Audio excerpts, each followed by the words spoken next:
Okay, good afternoon, everyone. Thank you for joining today's Avian Influenza in the Forecast Are You Ready webinar. My name is Sydney Hart, and I'm a Government Affairs Specialist with the APHIS Legislative and Public Affairs Office. I'm going to go over a few logistical items before we hop into the content of this webinar. So all of the participants are currently in listen-only mode. During the webinar, if you would like to ask a question or make a comment, we ask that you do so by writing in the Q&A box, which is located at the bottom of your screen. We will not be taking verbal comments or questions. We have allotted time at the end of the webinar to answer questions, and we will get to as many questions as time allows. And again, if you would like to ask a question, you may write it in the Q&A box. Also, if you are experiencing any technical issues, you can send a message in the chat box to the panelists, and one of our IT folks will be able to assist you. I will now turn the call over to Dr. Julie Gauthier, our Veterinary Services Assistant Director for Poultry Health.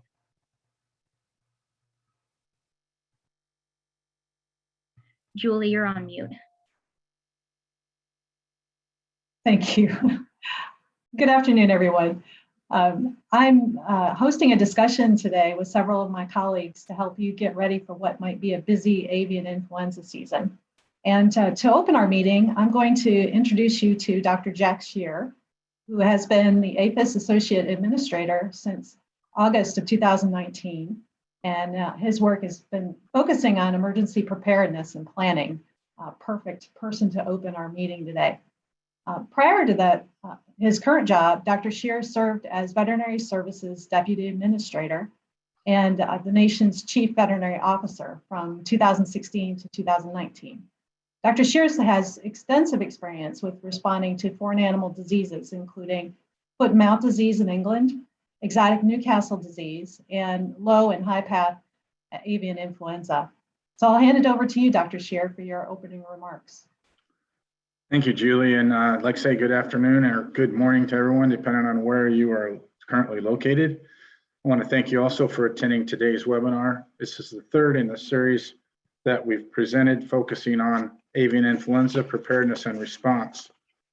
We do appreciate the opportunity to share all the important information with you that you'll be receiving today in regards to what's happening on the AI front at home and abroad. Next slide, please. Like you, we continue to be concerned about the spread of highly pathogenic avian influenza in Europe, Asia, and Africa.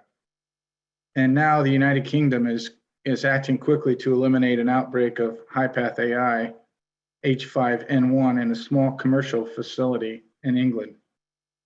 In addition, we have recently seen important information come out of Asia about the possible zoonotic transmission of the current H5N6 strain, which is raising concerns. So vigilant monitoring and early detection are extremely important. As migratory birds from all over the globe enter our flyways, the viruses we have been watching are too close for comfort. Given the situation abroad, there's a heightened risk for a high path AI outbreak in the coming season. Next slide, please. Well, remember the high path AI outbreak of 2014 and 2015.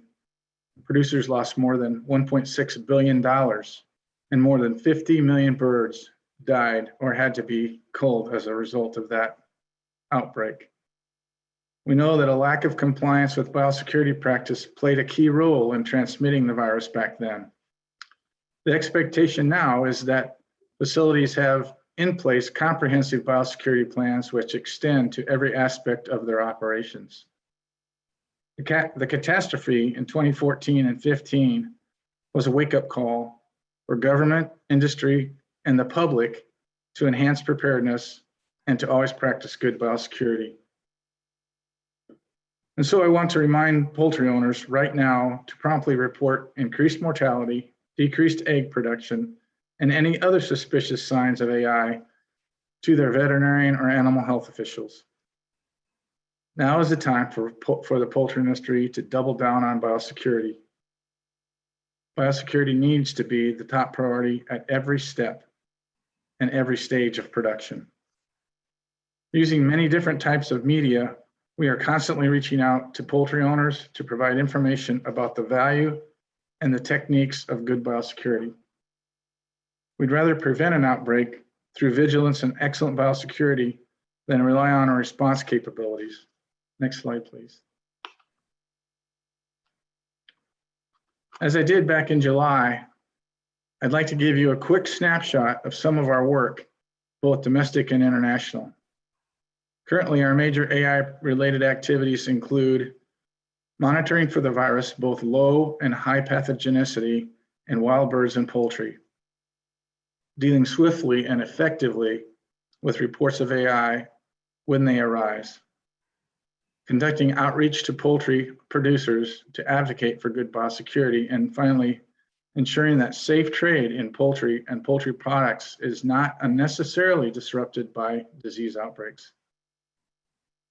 Through the National Wildlife Disease Program, we collect thousands of surveillance samples annually from wild birds in the United States.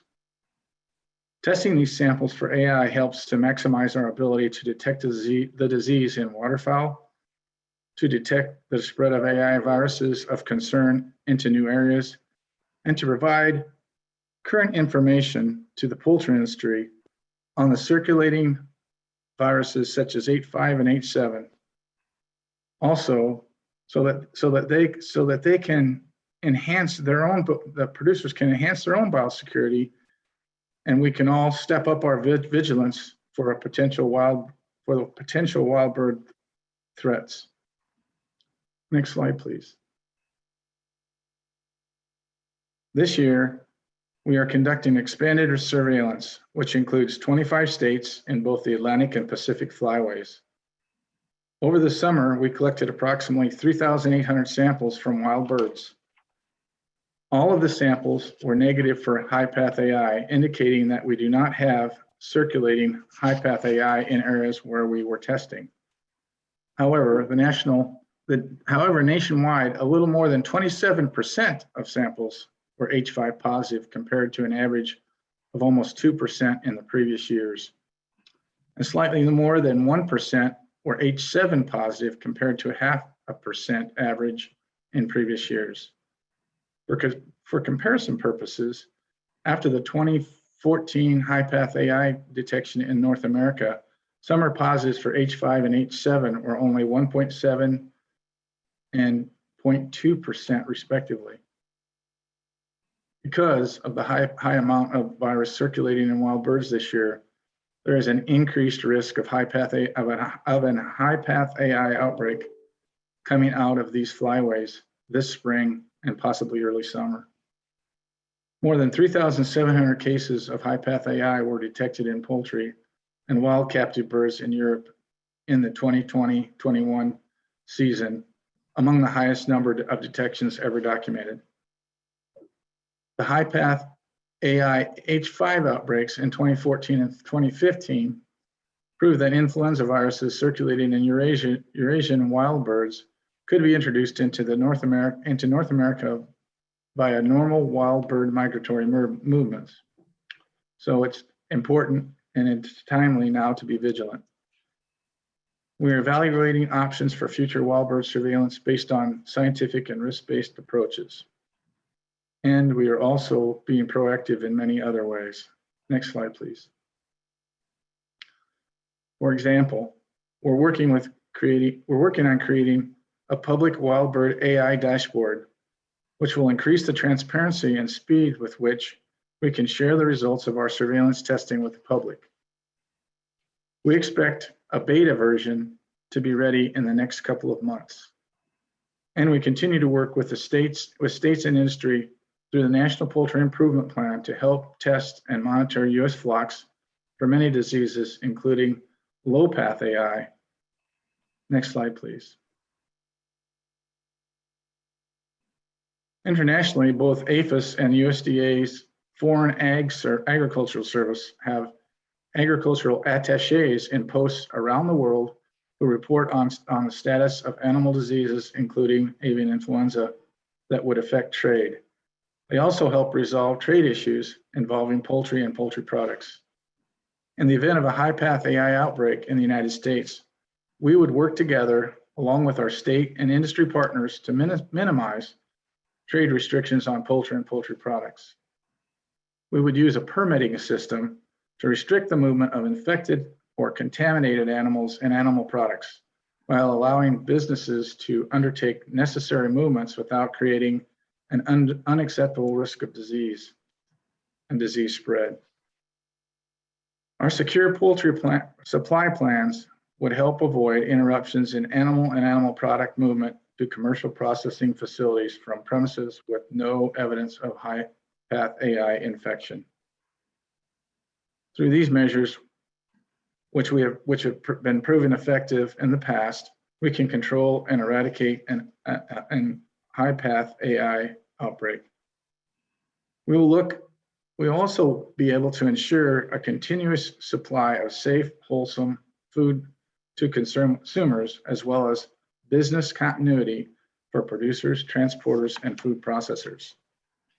These efforts would also encourage our trading partners to minimize their restrictions on our poultry and poultry products.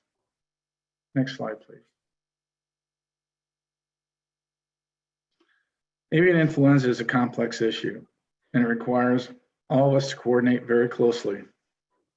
Thanks to our partnership and support, it is my hope that through good biosecurity and producer vigilance, we will be able to anticipate, discover, and overcome whatever challenges we may face on the AI front in the coming months. Now I will turn this back over to Dr. Julie Gauthier, our Assistant Director for Poultry Health, who will introduce our expert panelists. Thank you, Julie. Thanks a lot for setting the stage, Dr. Scheer. I will introduce our panel. The panel includes experts from USDA and some of our outside partners. So on the next slide, I've got their names and the organization that they work for. In the chat, we will post their email addresses so that you could reach out to any one of them after the webinar if you have additional questions. Dr. Fidelis Hegby and Dr. Patricia Fox are senior staff veterinarians with USDA APHIS Veterinary Services on my poultry health team. Fidel is the national coordinator of the U.S. Live Bird Marketing System, Avian Influenza Prevention and Control Program. And he'll be providing us with a situation report to heighten our awareness of the risk of avian influenza outbreaks from now until next summer. Patty is the National Epidemiology Officer for Avian Health, and she'll be describing the strategies we use in the United States to eradicate avian influenza when it appears. Dr. Mia Turchetti is here with us, and she is the director of the Diagnostic Virology Laboratory of the National Veterinary Services Laboratories in Ames, Iowa.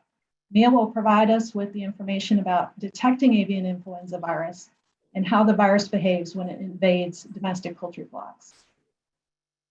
Dr. Dale Lauer is here with us, and he is the Director of Poultry Programs at the Minnesota Board of Animal Health, and he will speak from experience in guiding producers through the phases of an outbreak from detection to recovery. And Denise Hurd is Vice President of Research Programs for the U.S. Poultry and Egg Association, also known as U.S. Poultry. She'll provide us with the best ways to stay informed and communicate with each other so that we can keep raising poultry safely while stamping out AI. I really hope you find this webinar to be useful to you, and we encourage candid, constructive discussion in the question and answer period that we'll hold after the presentation by the panel. To submit your questions, just click on the Q&A button that you'll find at the bottom of the screen and type in your question. Once we finish our presentation, we'll go through all of those and tackle your questions until we run out of time. We will also make a recording of this webinar available, so let your colleagues who couldn't be here today, let them know that they'll be able to receive this information later. We'll also send out the list of helpful links that we'll be posting in the chat as we go along. Thanks everybody for joining, so let's get started. First question is for Fidel. Could you clarify for us? What is APHIS's definition of low pathogenicity avian influenza and high pathogenicity avian influenza. Thanks for all the participants who took time in their busy schedule to attend this webinar.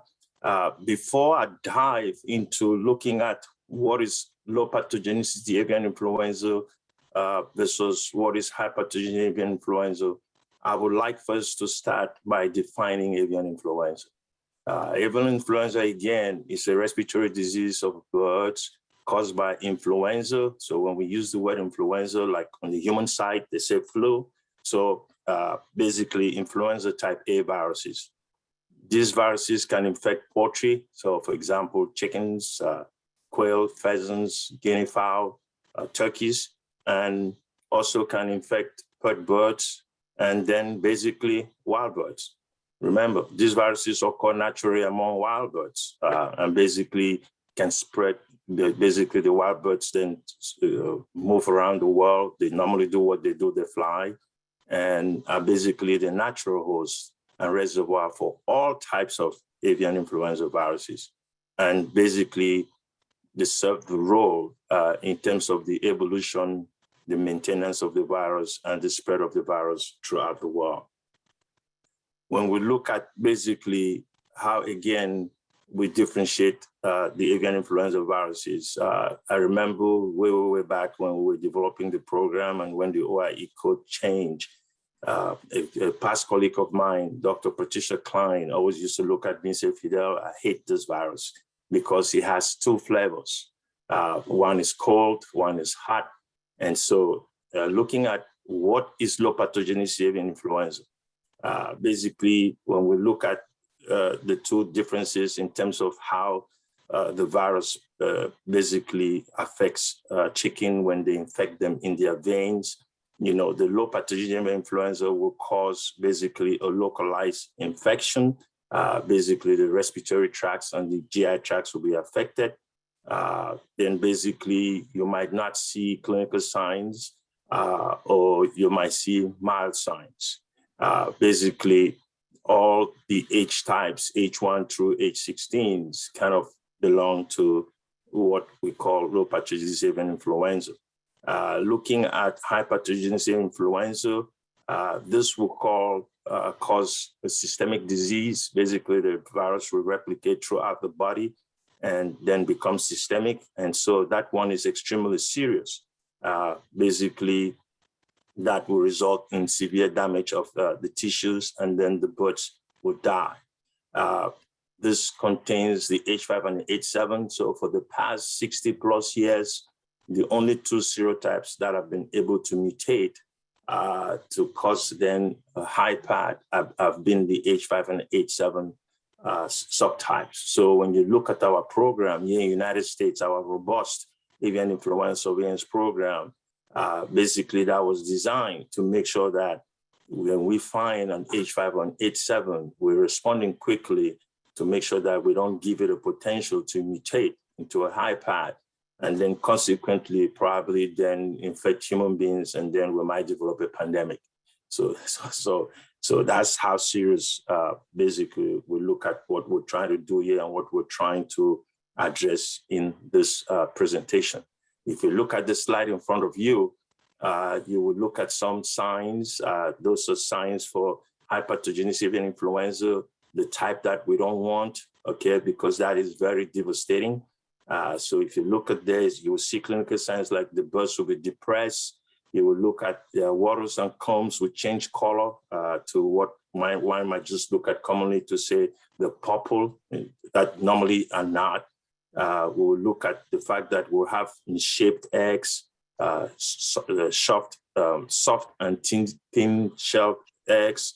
We might have sudden death. You could see that, you know, that whole entire flock there, the birds, only one of them is still standing. Probably at the end, that one will also die. We could look at the birds really having problem breathing and producing a lot of fluid from the respiratory tract. If you look at the extreme picture to your right to the bottom, you will look at basically we might see hemorrhages on the legs, foot parts, and on the feet. So that's basically simply what the definition of avian influenza is and the difference between low pathogenicity avian influenza and high pathogenicity avian influenza. Great, thanks, Fidel. Next, I'll turn to Dr. Tarchetti. Mia, what are the indications we might have avian influenza outbreaks this fall and winter? And we'll take the next slide, thanks.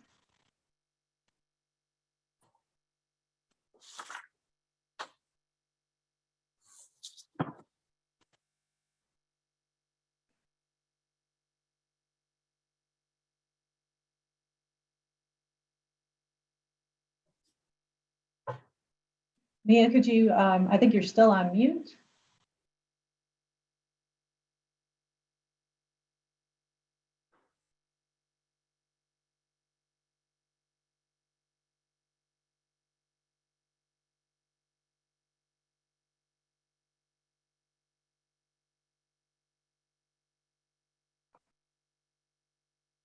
Can you hear me? I can, thanks. Unfortunately, I can't hear anyone else. Okay. Just 1 second, please.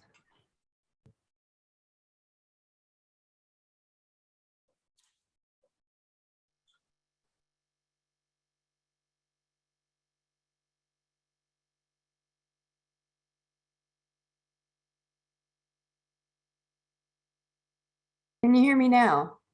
I can hear you, Mia. Can you Okay, hear me? super. I can now. I'm not exactly sure what happened. I have Bluetooth gremlins. So, hello, good afternoon, good morning, good evening to everyone.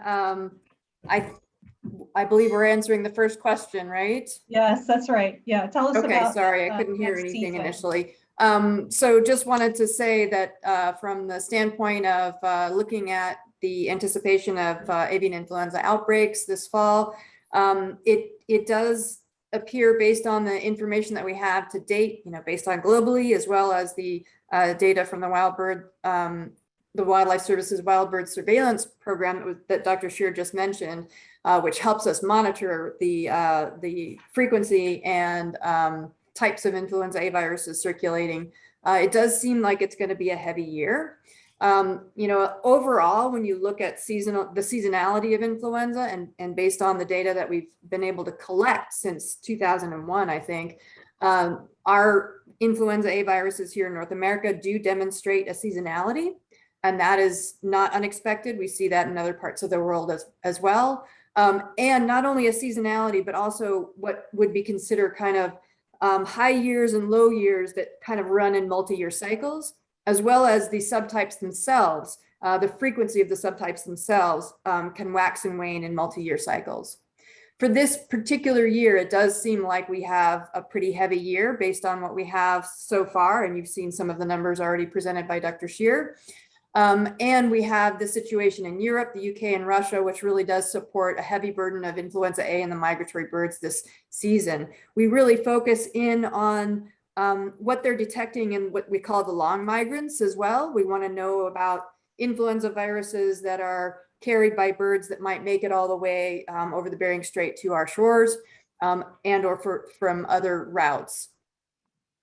So I think it's good to have these conversations, especially when we have the data that suggests that we've got maybe potential for a heavy year. And just a reminder that right now we kind of have two pathways to a highly pathogenic avian influenza outbreak. We have our North American viruses, which are typically of low pathogenic origin that can mutate to a highly pathogenic form in gallinaceous birds. We also have the concern that occurred in 2014, 2015, where we have a lineage of virus that we don't normally see here that does not circulate in our flyways that we can detect through our surveillance, and that's the goose guangdong lineage H5 viruses that are currently causing outbreaks in Europe and other parts of the world. So if those were to come, if those of you recall, unfortunately, our last incursion of those viruses, they don't cause that really clear-cut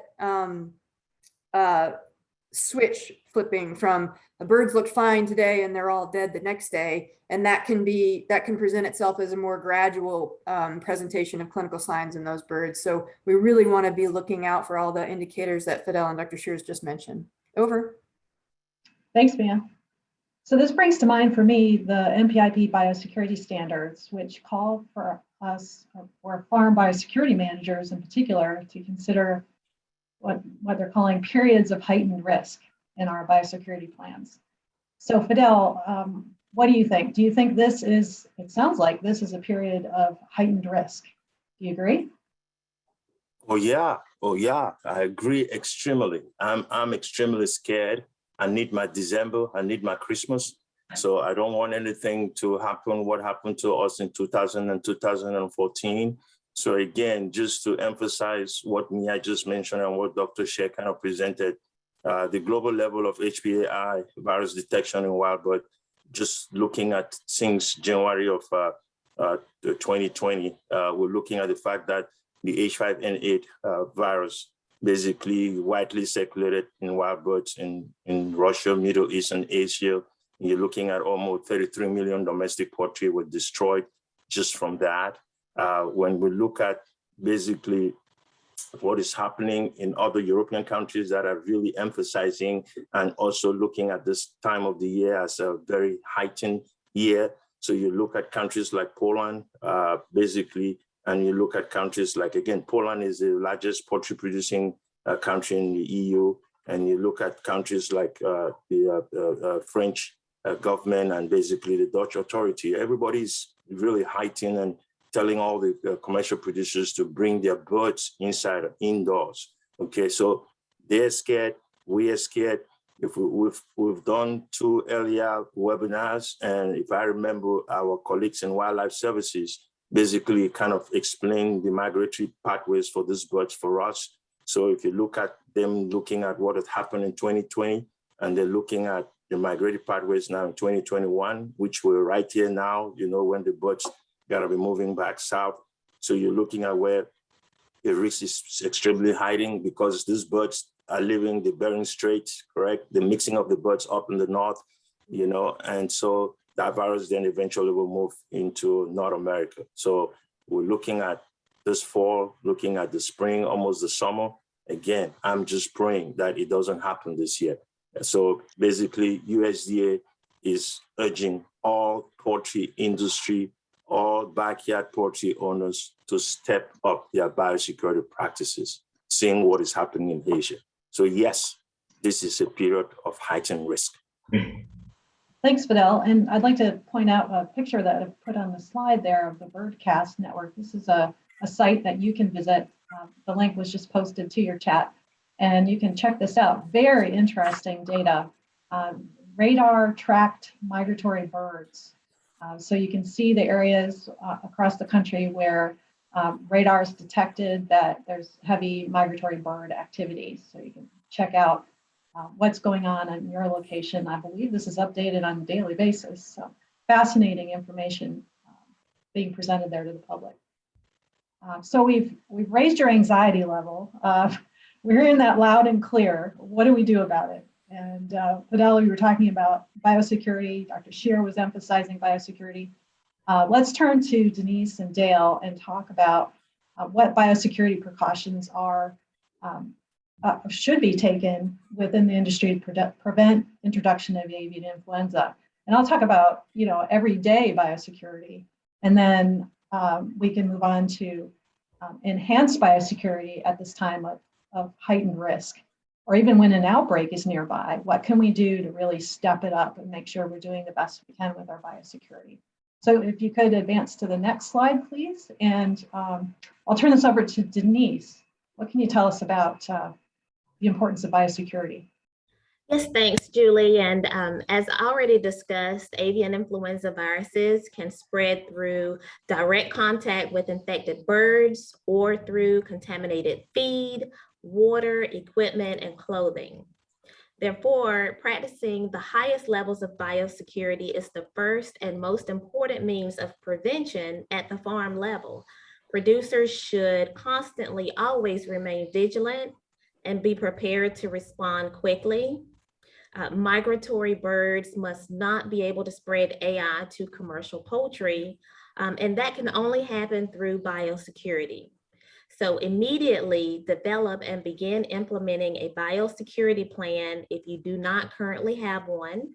It's crucial that everyone who's employed, whether it's during the weekday or on holidays and weekends, it's important that they're trained and understand the farm site specific biosecurity plan, no matter the annual production size. Also, having signage on your premises restricting entry, including visitor restrictions, and with procedures for workers, visitors, and suppliers that are required is important.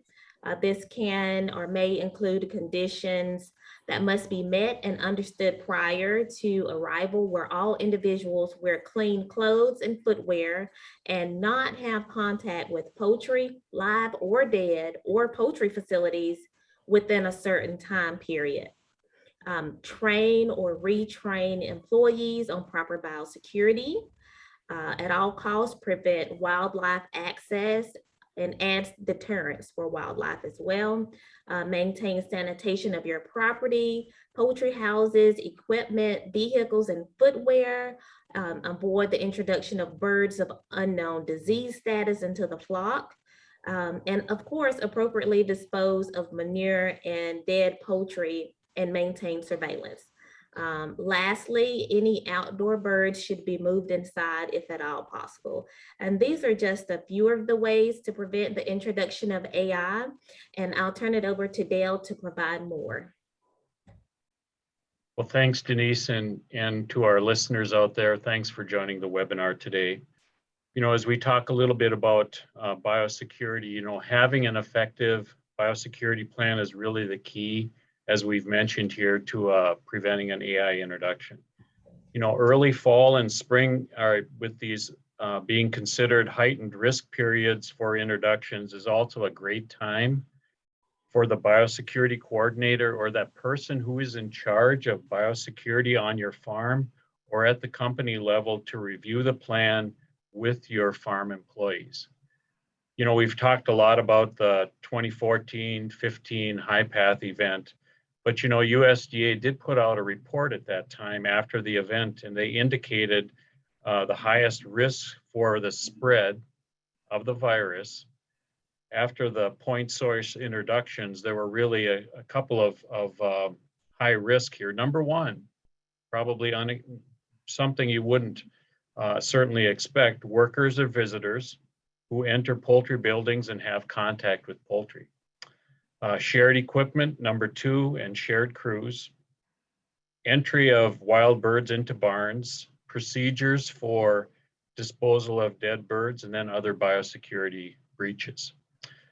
So I'm with the Minnesota Board of Animal Health. We serve as the official state agency for Minnesota. And so as a state animal health official, we are in charge of reviewing the biosecurity plans as part of the NPIP auditing process.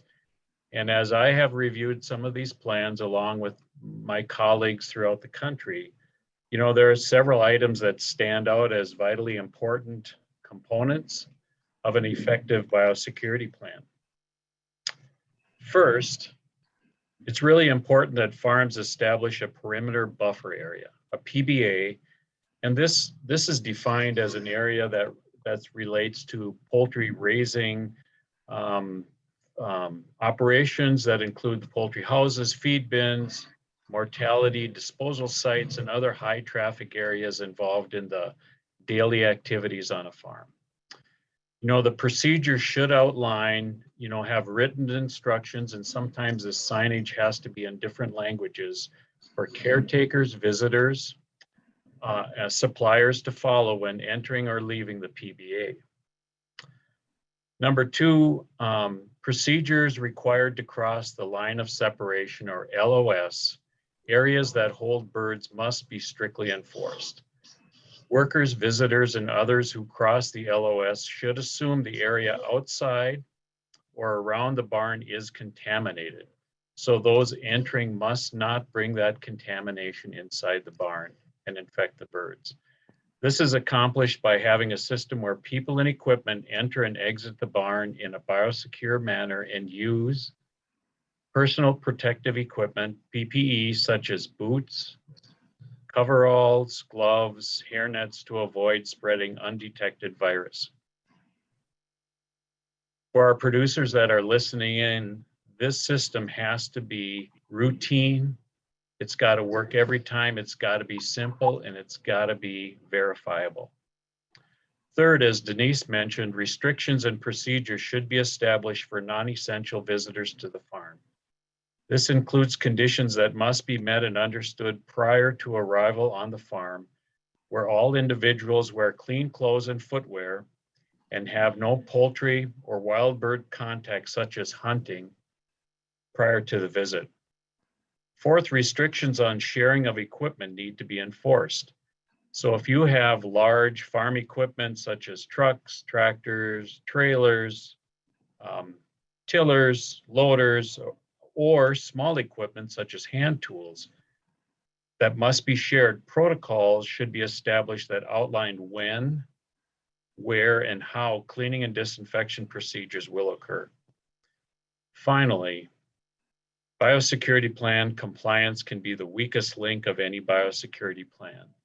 So as a producer, I would ask you and those listening in, who is the person that audits that biosecurity plan to make sure that it is working?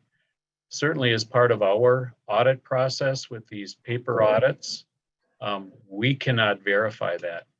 You have to verify that on the farm.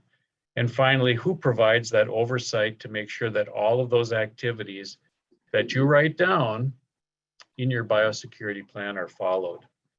And really, this final link is really the key to any biosecurity plan.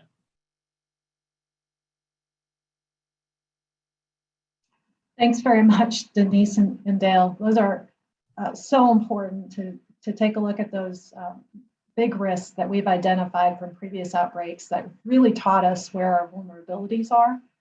The slide that we're showing right now gives some ideas of where the risk is, and you can see that those four big items that Dale and Denise talked about, the strict line of separation of enforcement and strict perimeter buffer area enforcement, visitor restrictions, and shared equipment restrictions. Those take care of almost half of your risk to your flock. So those are the areas, to focus on, make sure you've got those tight. But let's move now to talk about what happens despite our best efforts and really vigorous biosecurity efforts if we do get or we suspect avian influenza in a flock. So on the next slide, we'll go into talking about the initial stages of an investigation for avian influenza. And let's say that an avian influenza screening test has a positive result. For example, maybe a positive AGID test on pre-movement testing for turkeys, just to give one example of what might happen. What are the next steps in testing a flock that has a non-negative avian influenza screening test? How can we quickly get to the bottom of whether or not that flock has avian influenza? Let me start with Dale first. How we diagnose low path or high path quickly? Well put, Julie. Despite our best efforts with biosecurity, we will, and sometimes it will happen. We'll get an introduction of avian influenza. And so when we look at how we identify this, how we identify influenza in a poultry flock, there really are two surveillance methods by which we identify flocks with avian influenza. First is this active surveillance component where samples are routinely collected and tested for AI. And a lot of those procedures are outlined in the National Poultry Improvement Plan or the NPIP. And there are different components to the surveillance, the different types of samples that can be collected, the different number of samples that can be collected. And oftentimes these are pre-movement prior to flocks going processing or other types of movement for our NPIP participants.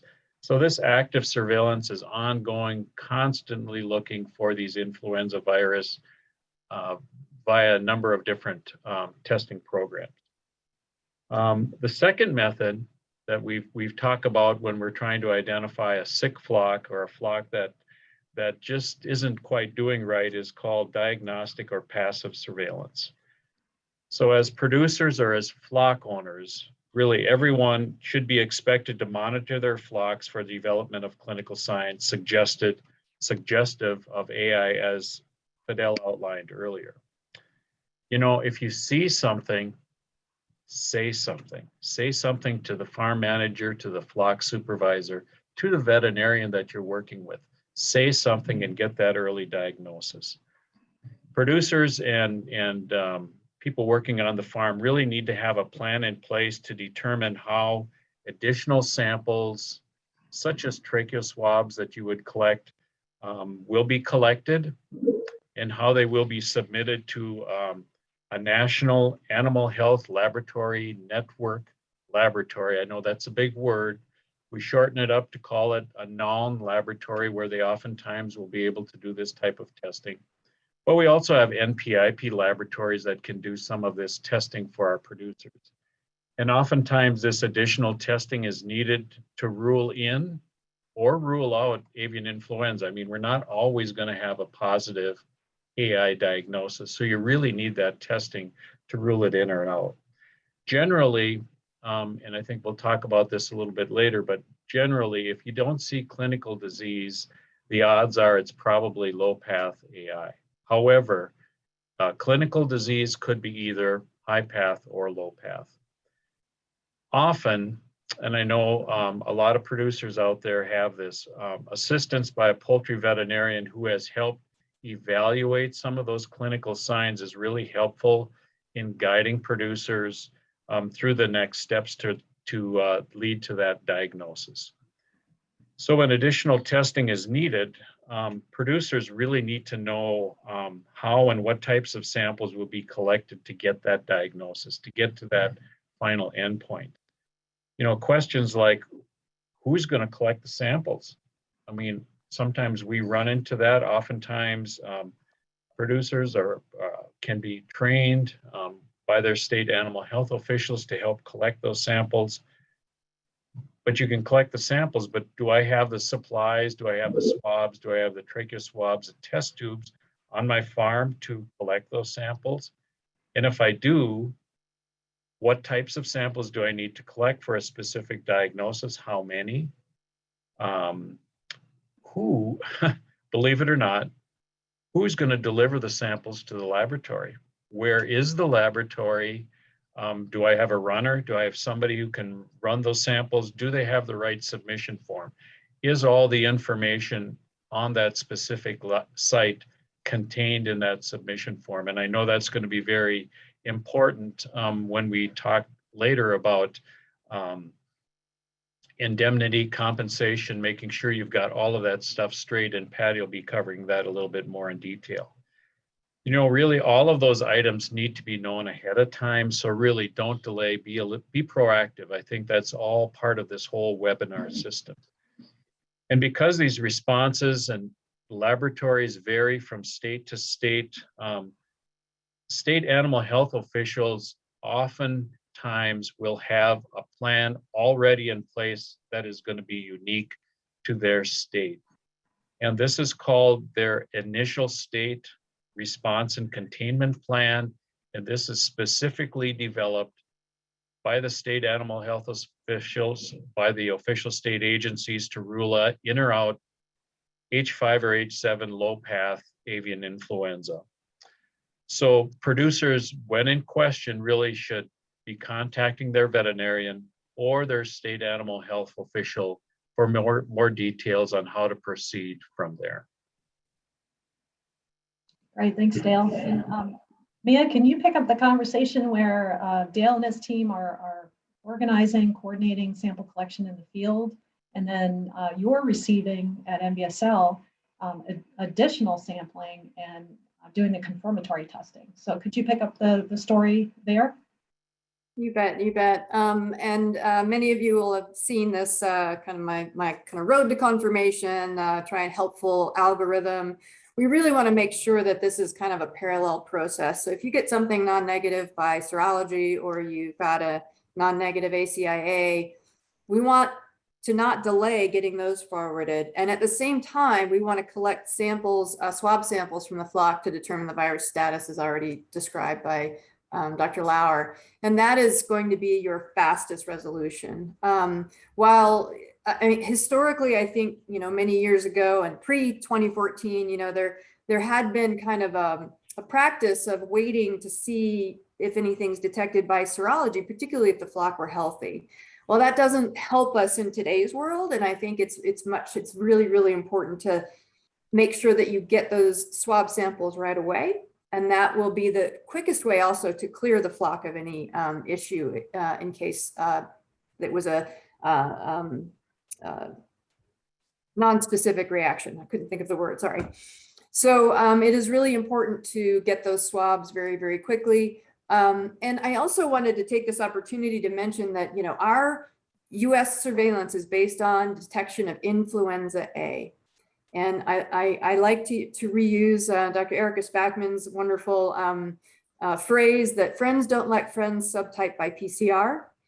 And that's because there's so much variation in influenza A and the HA and the like H7, H5 viruses that we can't 100% rely on a single PCR assay to detect any version of H5 or H7 that might be out there. So that's why our detection is based upon a more conserved region of that virus, so that we can definitely identify influenza A. We can definitely use sequencing to onward do any other testing that we need to. And those swabs help us do that. The other thing I wanted to mention is that neither serology nor PCR help us define a low pathogenic or high pathogenic virus. And initially that is what is, we look at the clinical signs, clinical presentation of the flock, but it's that sequencing of the cleavage site that's really going to give us that answer. So I just wanted to mention that as well, and along the processes of our testing. Once we receive swabs, and typically many states will go ahead and get those swabs to their non-lab first. Non-lab can test those by PCR, and even before waiting for the results, they can package them up and get them forwarded on to NBSL.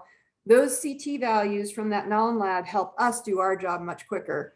So looking at that sequence that I just mentioned, it takes about 9 hours from the time that we receive the sample. So as long as we can get that ahead of time, and we have, even if it's positive at the non-lab, we have their CT values to target those samples to sequence. And that really gets us down the road even faster. And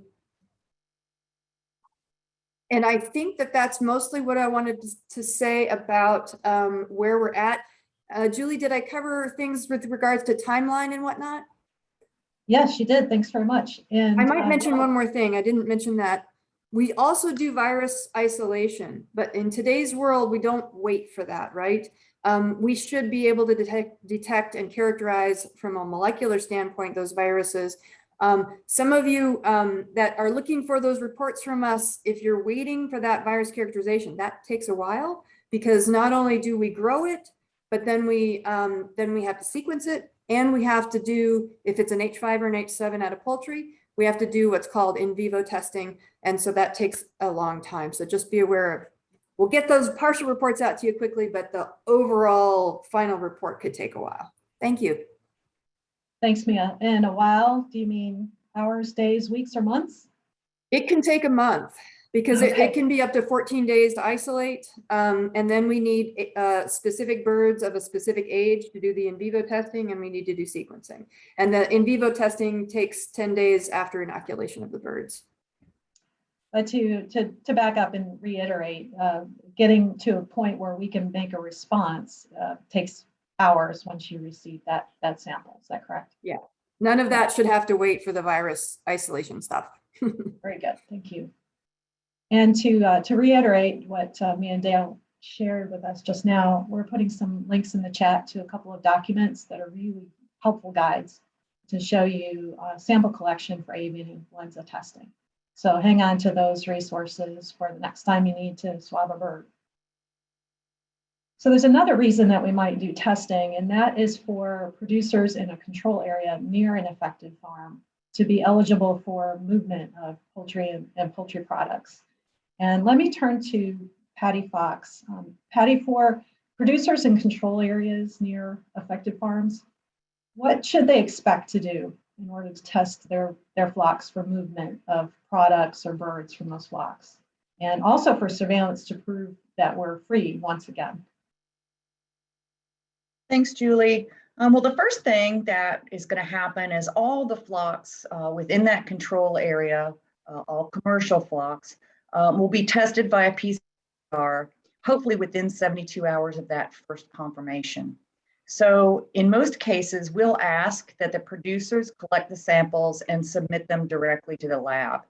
As Dale mentioned, your state and state animal health officers can help you if you do not have the facilities for that. For backyard flocks, the state and USDA folks will help manage those. We usually only test a subset of the backyard flocks. So for the hobby producers, they should just be very careful to quarantine and listen out for any news that's coming out from their state.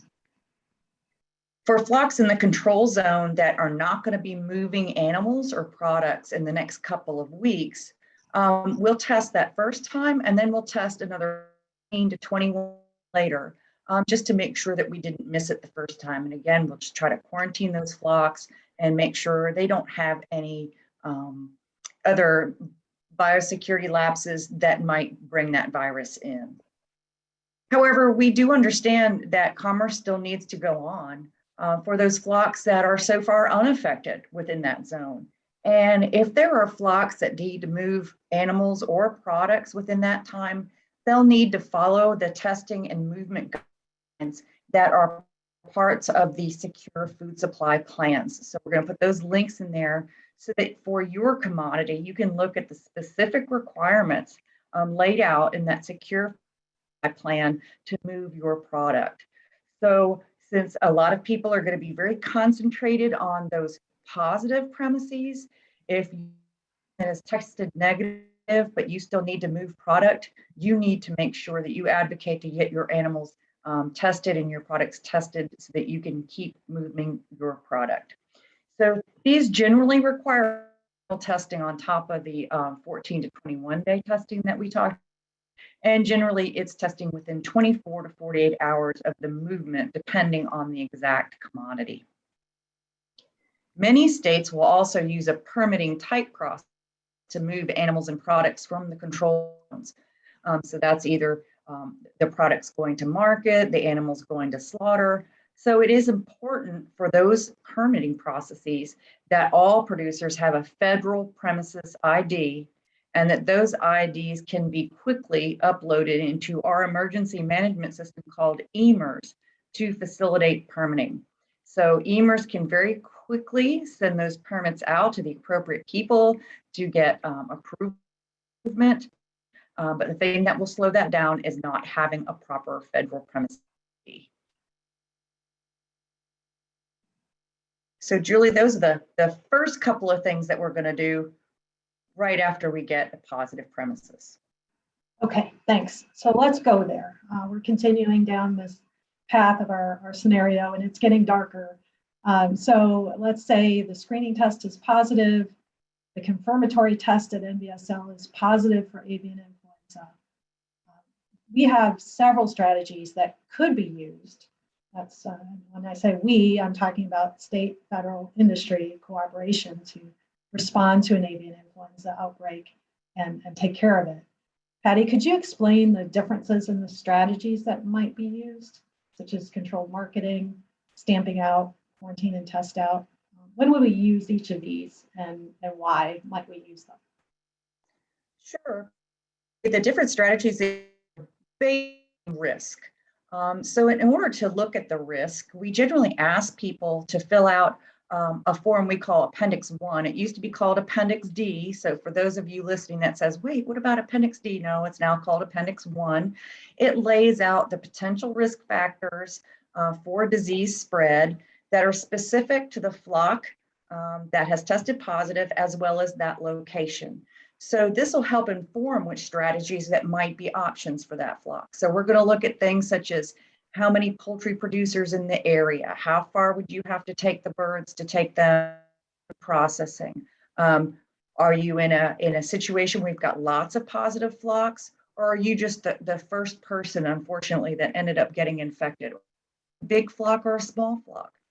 So for a very small flock, like a backyard flock, be isolated and quarantined. We've got a low path virus. They might not even be ill at all. Testing out might be an option. So we just keep serially testing those until they no longer have virus and are therefore no longer a risk for spreading it to other animals. For younger birds, that might be in a larger commercial situation. Areas with a lower risk of spread, controlled marketing might be an option. And in those cases, we also serially test those birds until they are virus negative. And then once they are virus negative and no longer pose a risk of spread, we send them on to market. So we're marketing them, but we're doing it in a very, very prescribed fashion, making sure that those animals can no longer spread the virus to other flocks in the area. As we know, many of our flocks are in very, very heavily, densely populated areas where lots and lots of people raise birds. So in the South and some areas of the Midwest, you have all kinds of poultry production going on in the same area, in a very densely populated area with poultry like that. Or there might be a genetic indicator that maybe high path AI. We've got a lot of positive flocks going on. Stamping out in those cases is generally the best option. So that is when we're going to try to humanely depopulate those flocks so that we can stop the risk of any of those viruses spreading to other nearby flocks. Thanks, Patty. And so to recap, depending on local risk factors and factors of the virus, control marketing and stamping out would be preferred strategies in the United States to quickly stop the spread of disease and eradicate it. If that happens, then we need to stamp out a flock to depopulate. Tell us about the compensation that's available to producers with either low path or high path affected flocks that are depopulated. Yes, well, we're very lucky in this country in that we do have an indemnity and compensation program for avian influenza. It's actually quite rare. Most other countries don't have it at all.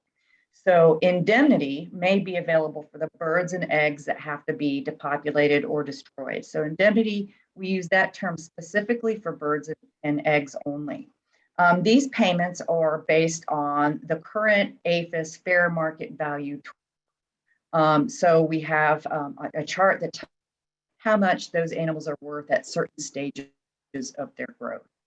Compensation may also be available for activities that the producer participates in during the depopulation and disposal phases. Compensation for cleaning and disinfection, what we call virus elimination, in the affected barns and facilities is paid on a current flat rate based on the size of the barn that we're cleaning. So indemnity is processed right away. We try to get some funds in the hands of producers as soon as possible. This is a devastating event, and the bills keep coming, and it's very, very stressful. So indemnity can be processed as soon as the paperwork's completed and the recipient has received a DUNS number and is registered in SAM. So DUNS is the Dun and Bradstreet number. Most producers already have one of these. You may not be aware of it, but you can look it up online very quickly, either by the producer's name or the name of the facility. And SAM is the System for Award Management, and that is the government system that sends out any checks. So you do have to apply to be in that. So once you have those numbers, the indemnity can be paid right away for the birds and eggs. In order to qualify for indemnity or compensation, remember that all of those amounts have to be approved in writing prior to either the depopulation of the animals or any activities of disposal or cleaning for which you're claiming reimbursement. So we do have to approve it in writing first. Thanks, Patty. And you started to get into this as far as what producers can do to be prepared to receive indemnity and compensation payments quickly. And could you go into that in detail? What can producers do in advance to be ready to receive indemnity and compensation payments quickly? So if the flock is affected, what can owners and growers do to be ready for this? Well, right now, do a real quick search and see if you do have a DUNS number. If you have ever worked with the Farm Service Agency or lots of other U.S. agencies, you may already have a DUNS number, even if you're not aware of it. And importantly, write down all the information associated with your DUNS number and make sure it's correct and it hasn't changed. You haven't changed the name of your company, you haven't changed addresses, or the birds or the farm hasn't changed addresses, because sometimes those things change over time. So if any of that stuff needs changing, do it now. Do it in peacetime. Don't do it when you're waiting on a payment. The system for award management, you have to apply for that, and then it has to be updated annually. I'm not sure it's really worth people's time and energy to go ahead and do that ahead of time. They certainly can. Both of these are 100% free. If you Google it, you will see that there's lots of companies who would like to charge you a lot of money to do this for you. Don't fall into that trap. All of these are free, and we have lots of resources to help you do it if you're having trouble. It's very important for quick registration in the System for Award Management, or SAM, that the entries exactly match what's in your Dun and Bradstreet number. So that's why I ask you to make sure you know exactly what is in that system, because they do have to match or kick it out. And the SAM registration is a two-pronged process. You put your information in, it sends you one of those emails that you have to click on to approve. So you need to make sure it doesn't end up in your trash. And it will reject it if those things aren't matched. So we do have, as I mentioned, lots of people that can help you with all of these processes. We actually have a position called a field reimbursement specialist. If you find yourself positive for avian influenza, we will assign a person specifically to you that helps you maneuver all of these reimbursement processes for indemnity and compensation. And that first person can also help you get your DUN and SAM's registration date and ready to receive payments. Thanks, Patty. And it can be overwhelming at times to go through this process. And we have implemented quite a few changes since 2015 to try to help make our response more efficient. So a lot of things have changed since then. Let me talk to Dale about how you think producers can work best with their state and federal animal health officials to be prepared for an outbreak as possible. Well, you know, Julie, I think Patty just did an excellent job there of outlining all those steps that can be done ahead of time, because in the heat of the battle, things are going very quickly. There's a lot of information coming at producers, and everything is just going so fast. So really, you know, as a producer, you know, I know that in 2015 there were farmers and producers that I never thought would be impacted by high-path AI, but they were. And so it can happen. It really can happen to you. So I think being prepared is the best thing that you can do. You know, we've talked a lot here about clinical signs of AI, people who you can contact, veterinarians to kind of assist with an AI diagnosis and response, as Fidel and Patty have mentioned. And really, that's a great start, just knowing some of that baseline, basic information. But when you do have a diagnosis, or you've got some of these positive test results, as a producer, you really need to have a virus containment plan to help other producers in your area, other farmers, people, if you're in a control area, to prevent virus movement off your farm. You know, this whole biocontainment thing is really key to preventing a spread and becoming it, you know, really widespread throughout your county, your state, whatever. And really the key is having somebody in charge and responsible for controlling that traffic on and off your farm. If you need help with, you know, other steps, often your state animal health official or your official state agency with the NPIP can help you guide decisions related to depopulation, disposal, virus elimination, testing, restocking. I mean, those are all, tough decisions. There's a lot of information still coming out, a lot of information that really has changed since 2015. And so, kind of being up to date on all of that is really kind of a key before a battle. It's also been my experience, certainly that to engage county emergency management, those might be some folks that could be a local resource that you're really not aware of, because county commissioners really realize the importance of an event in their community, and they really want to be prepared as well. And a lot of these emergency management people can really help you out. Again, starting that conversation before you have an event. Preparing for a disease event is controlling the things you can.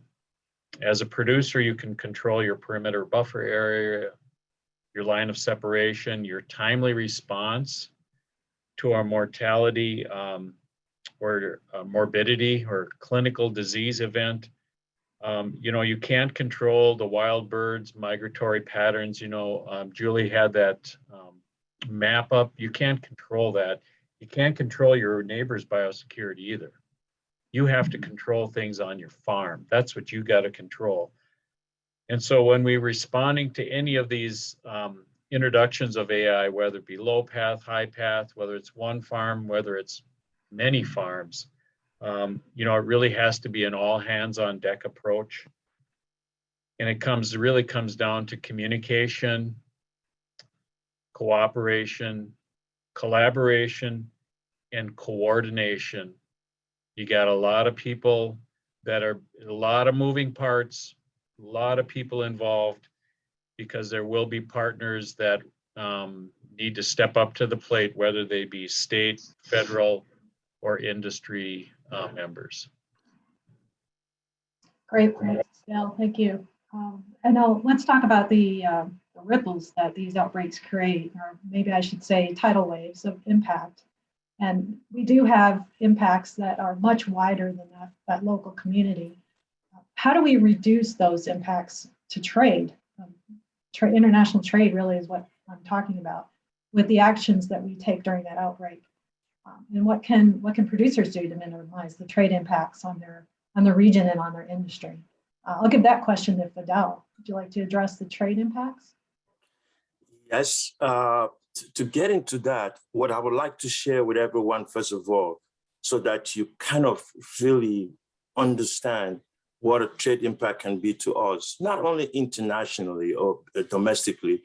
I'd like to share with you some statistical data on the value of our commercial industry here in the United States. So when you look at our industry in the United States, we basically produce about 9.2 billion broilers. Again, this data is coming from our National Agricultural Statistics Service. They usually put this data like April of the previous year, so we don't have data for 2021. So what I'm sharing with you is data for 2020. The worth of that 9.2 billion broilers produced is about $21.7 billion. That is about 61% of the poultry industry. When we look at the turkeys, meat turkeys that we raised about 224 million in 2020. The worth of that was 1.19 billion. That is about 15% of the industry. When we look at the number of eggs that we produce, it was about 112 billion. The worth of that was like 8.6 billion. So when we look at the combined value of that production of broilers, eggs, and turkeys, that value for 2020 was 35.5 billion. That was a little bit lower than what we had in 2019 because of COVID. Okay, so 2019, we were up the 40 plus billion. When you look at the United States is the world's largest exporter of broilers and turkeys. Just looking at broiler exports alone, almost 3.6 million metric tons. That is worth about 3.5 billion. That value is the highest we've had since the 2015 outbreak. So you can see the really value of our trade. Let me just share with you what happened in 2019 that adds to that value. That is just unbelievable, correct? China had kind of banned us for a while, and then all of a sudden they opened that market. When you look at in 2020, where almost 201,000 metric tons of chicken paws that were sold to China, that value was almost $461 million. If those chicken paws had been sold domestically for rendering, instead of being exported, that value would have just been 22.3 million. So you're looking at an added value of almost 438.7 million that came from selling something that culturally in the United States, people don't eat chicken paws here. So you could see the effect of that. And every producer in all our states in the United States, including the industry, benefited from that. So how do we then really limit some of these trade impacts?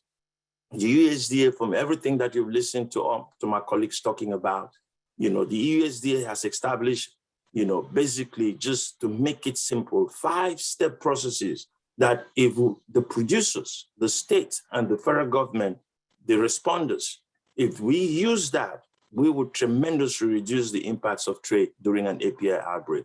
So the first thing is rapid detection. You saw what Mia kind of presented, that is extremely crucial in our response, because we want to make sure that if we have just that one index case, it stops there. We don't want to be chasing the disease. So the earlier we do that detection, the better. We want to make sure that we can humanely euthanize the affected flock in a 24-hour period. That's something that we learned in the previous 2014 and 2015 outbreak. We want to make sure that the monitoring that we're going to be doing around that control area that Patty just described, we just want to make sure that in 72 hours, we can know where that disease is in a 10-kilometer radius so that we're not chasing it. Okay? The faster we do that, the better that we can respond. In the cleaning and disinfection and virus elimination, we try to make sure that we kill that virus from that index case or in the affected flocks so that there's no continuous spread of that disease. Then we want to test that index case or other affected premises to make sure that there is no virus at those premises so they can repopulate and they can continue their business. All these activities, if we do them and what we're expecting, we do them expeditiously, that will help mitigate and reduce domestic and international trade impacts and helps that county, that region, that state, okay, and the entire country to return to disease-free status as soon as possible. Thanks, Fidel. And that brings to mind for me a question that I'm asked fairly often by producers who sell at a local level, say the farmers market or their smaller independent producers. So if they sell their birds or products to local or regional customers only, they ask me, why should they be concerned about international trade? Could you talk about, the paw example is one where it does affect the industry widely. But can you talk about how it does affect all of us? Yes, to begin in that discussion, I just want to get folks to understand what the World Organization for Animal Health, what we call OIE, is all about. And that will help us understand the importance to make sure that that local producer understands what they are contributing when we have an AI outbreak and what they are not contributing, because everybody is going to be affected, okay? So the OIE is the international standard setting body regarding animal health. Member countries, including us, there are about 182 member countries. They set standards for what disease should be reported internationally, what conditions should be set for trade, surveillance, etc. We, APHIS, again, USDA, APHIS, representing United States, we are a member and we have an obligation to report, okay? We're required to report because we're a member. APHIS has specific bilateral agreements also with individual countries, okay, to notify certain incidents. So some countries want us to report for a small producer, some don't. Some want us to report for a commercial producer, some don't. And then basically, depending on the country, some are happy with just very basic information. Some want detailed AP information to include information from a small producer or somebody who sells bird locally. AI trade impacts are not only based on the health status of birds for export only, but on the disease status of the area, okay? Regardless whether you're a small producer or you're a local producer or you're a local person selling locally, okay? A producer might only supply locally, but their actions may have repercussions felt across the United States and across the globe. So it is imperative that the industry and us and the state, we all have to work together, you know, in terms of dealing with this so that we're not moving any sick animals, sick birds, and we're providing good care and we're testing and we're making sure that we're containing the spread. Also, just because a producer sells only locally does not mean restrictions on export will not affect their business. Remember, globalization and us as United States as the #1 provider of breeding stocks in the world. So almost 60% of the breeding stocks come from the United States. So anything that affects us can affect the entire world, okay, in terms of people receiving the simple protein of a chicken that everybody eats, regardless of the religion you are, whether you're Hindu, you're Christian, you're Muslim, everybody eats a chicken, okay? So it's extremely important that that small producer understands what they do, how it affects the globe. Okay, so when we have a large outbreak, many export markets, the domestic poultry basically may be flooded. And so the supply and demand might then affect the prices of the poultry locally. So that little producer has to understand that because that might end up affecting him without him realizing what globalization is. So for example, like was mentioned earlier, you look at the 2014 and 2015 outbreak, we had about 50 countries that placed restrictions on US poultry products. The cost of that, just looking at turkeys and table eggs that were greatly affected, that was almost $1.6 billion. You look at economic losses were estimated at $3.3 billion. So that's huge. So that little producer has to see these numbers and realize that we need him to work with us, work with the states, work with all other industry members to make sure that we can respond quickly, we can do all we need to do, we can practice biosecurity the best way to protect our flocks in the United States, and we can prevent the disease. So that's what I would like to finalize for that local producer to understand is we want that local producers to understand this big picture and to make sure that they review their own biosecurity and follow best practices. We want to make sure that they know the signs of avian influenza and we'll let them to know that please don't wait, okay? Don't wait. If you see any indication that your birds are sick, please call your local cooperative extension agent, call your veterinarian, basically call your state veterinarian also, or you can call your state animal laboratory diagnostic place. Or you can call a USDA number that we have. This is a toll-free number. It's 1-866-536-7593. And we will put you in touch with a local contact. There is no charge for a disease investigation if one is needed. Thanks very much, Fidel. And let's take a look if we have not answered your question during this webinar, or if others pop up as you're thinking about this. We did provide a lot of information, but maybe didn't cover all of it. So Denise, can you tell us where poultry producers can get information about outbreaks and about additional information about biosecurity? There's a number of resources available for producers to obtain these relevant information and up-to-date biosecurity information. Of course, the USDA Defend the Flock campaign provides ample resources, including the much-loved biosecurity calendars. Likewise, the National Poultry Improvement Plan has on their website the list of national biosecurity principles, which constitutes the minimum management practices to prevent the introduction and spread of infectious diseases. The U.S. Poultry and Egg Association has taken those NPIP biosecurity principles and developed a template for a biosecurity plan that producers can use as a guide to ensure that they cover all their bases when it comes to the most important biosecurity measures to have in place. The template can be used not only for large operations, but also small operations and even backyard poultry enthusiasts.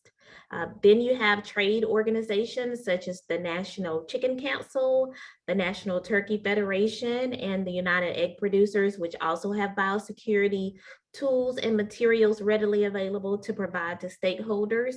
As Fidel said, you can always contact your state and local extension offices. There are also internal poultry company biosecurity protocols, procedures, and practices. And then you have your secure poultry supply plans and the HPAI Red Book. For the most up-to-date information on outbreaks, please refer to the APHIS website and also to the OIE. Great. That was a lot of information there, Denise. Thank you so much for presenting that to us. And we have links to all of those resources that Denise mentioned that should be going up in the chat that you'll be able to cut and paste those and check those out. Now it appears that I have about 9 minutes left to take questions and try to answer them for you. So let's take a look. We'll try to get through a few of these before we need to close up the call. Can you help me, Sydney, with the Q&A? What's our first question up there? Sure. So our first question is, are our neighbors to the north and south of our border conducting surveillance programs? And if so, are they communicating the results with the US? Okay, this one, I wonder if Fidel and Mia, you might be able to address what the Canadian surveillance and Mexican surveillance might look like.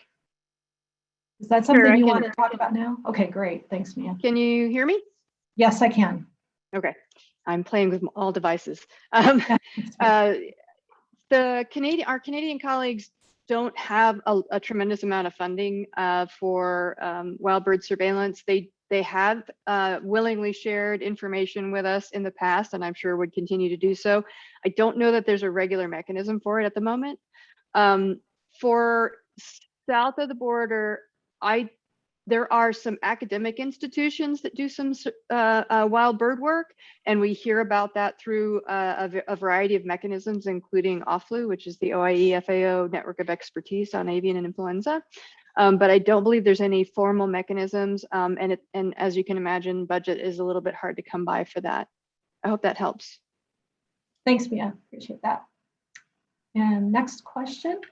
Okay, our next question is, has USDA or will USDA make the recommendation to pull all outdoor birds inside until the pending risk is passed? Thanks. And I could jump into this, or Patty, would you like to make a comment about recommendation to pull outdoor birds inside? That's not something that we've recommended or that we've told people to do in the past. It is probably a recommendation we would always make, is to keep those birds away from wild bird contact, and putting them indoors is a helpful way to do that. Most of the commercial industry has moved in that direction because of the risk of keeping birds outdoors. And Dale, you can even talk about what's happened in Minnesota with raising turkeys outside and how that practice has started to disappear. So Patty or Dale, would you like to make any comments about that?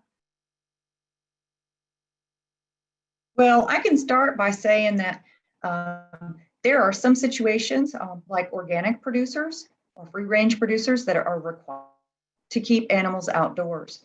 And there is a specific risk in the area, which generally we have affected at least one flock in the area. We work very closely to allow those flocks to then be pulled indoors. And as Julie said, if your animals are not required to be outside, we recommend that they're not outside. But for those that are required to be outside, I don't think that we would have any requirements or ask people to pull them in prior to actually having a positive in that area. And so from our standpoint here in the Midwest in Minnesota, when turkey production was kind of a seasonal operation and there was that big push for turkey at Thanksgiving and during the holiday season, the norm was to have that, and one of the ways they could do that in an affordable manner was to range turkey production, and that was very common. However, as that production became more of a year-round type thing, as the effects of avian influenza kind of wore down, and as more research became available, that really has kind of gone away for the most part. Now, certainly there are certain niche markets where we do have, as Patty mentioned, requirements for having outdoor access, but I would say for the most part, this is something that could be considered, high risk period. What do we do with our biosecurity during high risk periods? We move our birds possibly indoors. Potentially we have no visitors, suppliers on our farms. Maybe we do FaceTime visits if we've got a clinical disease problem and we need to have a veterinarian on board. I mean, maybe we start spraying tires a little bit more aggressively, or we do some of the other things during some of these high risk periods, but certainly might get a little off track here, but certainly those are some of the measures that during our high risk periods, we need to be looking at as producers. So Julie, let me just add on that to just support what Patty just kind of mentioned.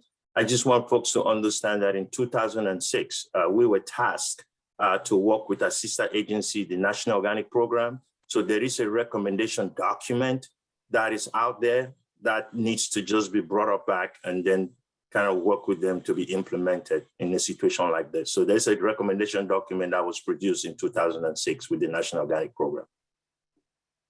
Thanks, Fidel. Next question, I think relates to testing.